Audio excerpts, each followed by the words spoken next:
I want you to set the vowel here. Oh, okay. Less here. Do that again. Do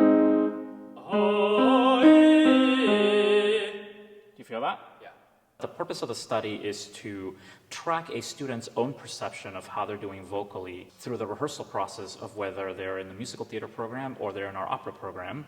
We will have them fill out a survey, and at the survey at the beginning of the rehearsal process, a survey in the middle of the rehearsal process, and then a survey the week of opening night. Usually the last week of rehearsals right before the performances. The questionnaire asks various questions about their sleep patterns, water intake, are they warming up before practices.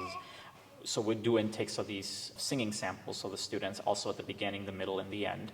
And we compare what the science tells us with what the students are feeling. So sometimes a student may say, I feel fine, but then when we ask them to produce certain exercises, the science tells us they're actually not able to do so as effortlessly as they would like. There's changes in vibrato patterns, or maybe they're not quite on the pitch that we've asked them to sing.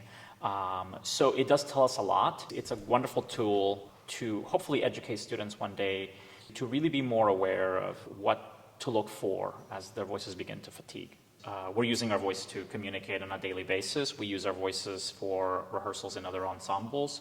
We use our voices to hang out with friends. And so all those things add up to voice use throughout the day. I think students sometimes forget that it is their instrument, and just as much as they use it to communicate, they also need to be cognizant about how to rest it. I think students, for the most part, don't really start paying attention to signs until it's close to opening night, when they should be paying attention to their voice throughout the whole process. Students are obviously very, very busy.